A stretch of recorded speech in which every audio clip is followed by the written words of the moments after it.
Welcome to The Explainer. Today we're unraveling something incredibly fascinating and honestly highly relatable.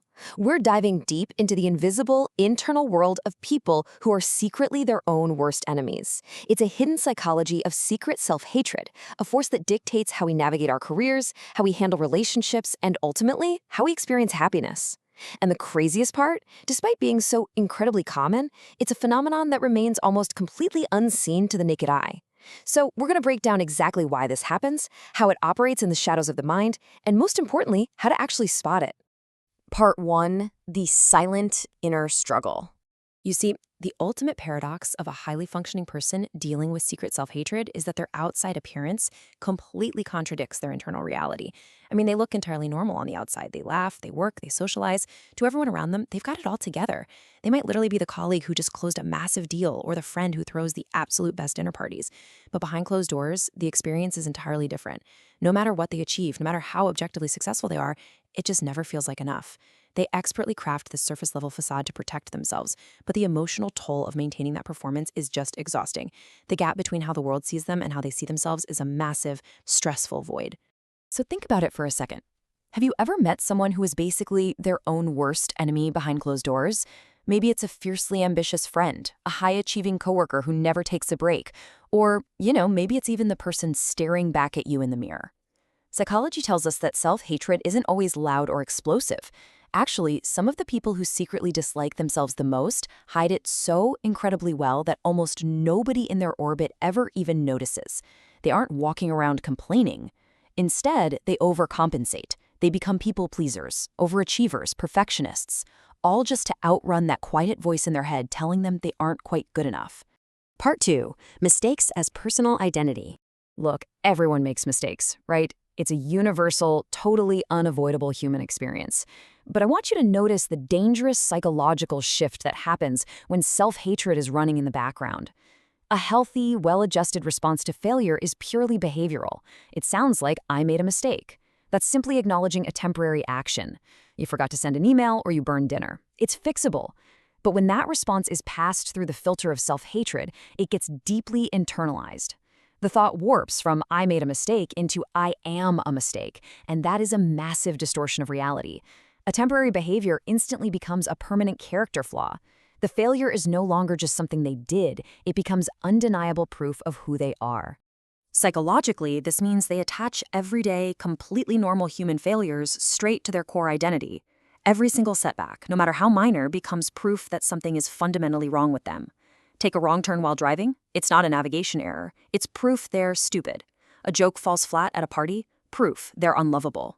They aren't just making errors and learning from them. Instead, it's like their brain is acting as a ruthless prosecutor, actively gathering daily evidence against them to build an ironclad case for their own inadequacy. It's a devastating form of confirmation bias where only the negative data makes it into the permanent record. Part 3. Rejecting praise and comparing. Now this brings up a really fascinating question. Why is it so incredibly hard for these individuals to just accept a compliment? You'd think someone who feels bad about themselves would desperately want to hear something good, right? Well, it comes down to a deeply ingrained cognitive mechanism called a self-image conflict.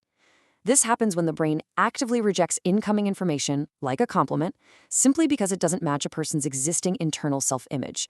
The human brain craves consistency. It wants the world to make sense based on its established rules. So if you secretly view yourself negatively, a genuine compliment literally conflicts with your brain's worldview.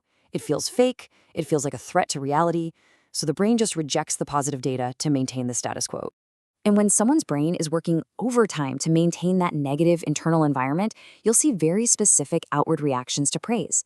The moment someone offers them genuine appreciation, boom, their defense mechanisms trigger. They might nervously laugh it off, basically treating the compliment like a polite joke. Or they might completely dismiss the comment, rushing to say it was just luck or someone else's help. Or, and this is super common, they'll immediately point out a personal flaw to neutralize the praise.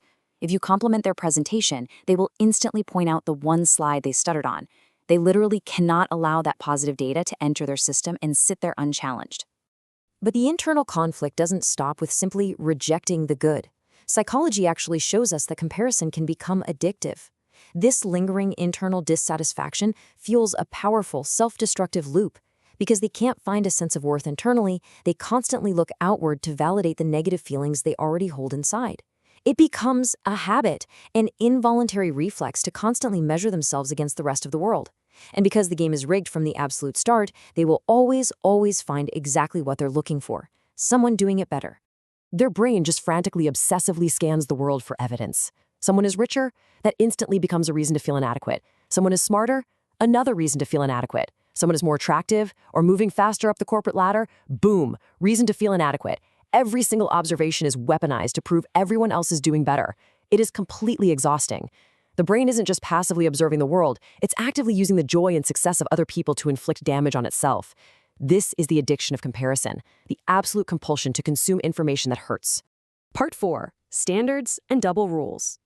All of this creates a ruthless cycle of perfectionism. Many of these individuals subconsciously believe their worth is highly conditional. They feel like they have to continuously earn their right to take up space and feel good about themselves.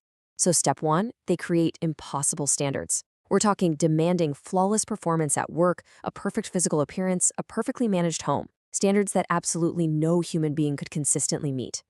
Then step 2, because they are in fact human, that perfection inevitably fails. A ball gets dropped, a deadline slips, which triggers step 3, ruthless self-criticism begins all over again. It's a closed loop designed to produce failure, ensuring they always have fresh fuel for their self-hatred. And here is the real kicker. What makes this cycle so striking and honestly pretty tragic is the psychological double standard. Think about the rules they apply to everyone else. If a friend makes a mistake or struggles with a project, they are incredibly understanding, compassionate, patient. They're the first to say, hey, don't worry about it, you're doing your best. But when they make that exact same mistake themselves, they apply a drastically harsher set of rules. The empathy just vanishes. They become entirely ruthless toward themselves, using language internally that they would never ever dream of saying out loud to another person. Part 5. The power of awareness. There's this great observation that the mind often hides its most important patterns in plain sight. These destructive loops, the impossible standards, the addictive comparison, the absolute refusal to accept praise, they thrive in secrecy. They rely on our ignorance to keep running quietly in the background like a malicious software program. The tricky thing about these mental patterns is that because we live with them every single day, they just feel like reality. They become the water we swim in. It's so normal to our daily experience that we stop questioning if there's even another, healthier way to exist. But when you actually shine a light on these hidden patterns, the payoff is immense. It genuinely transforms your worldview. First off, you fundamentally understand yourself better. You can start separating your actual identity from that harsh inner critic running the show. Second, you begin to understand the people around you. When a partner gets highly defensive or a coworker deflects your praise, you recognize it, not as arrogance or coldness, but as the hidden mechanics of self-doubt. It unlocks profound empathy. And ultimately, you begin to understand the subconscious decisions shaping your entire life. Why you avoid certain opportunities, why you tolerate unhealthy relationships, or why you burn yourself out striving for impossible perfection. Awareness literally gives you the remote control back. So I'll leave you with this. How will recognizing these hidden patterns change the decisions shaping your life today? Look, the goal isn't to magically fix decades of deeply ingrained psychology overnight. That's impossible. The goal is disruption. It's about catching yourself right before you turn a simple, minor mistake into a massive character flaw. It's about pausing for just 1 second, fighting the urge to deflect, and simply saying thank you when someone offers you a genuine compliment.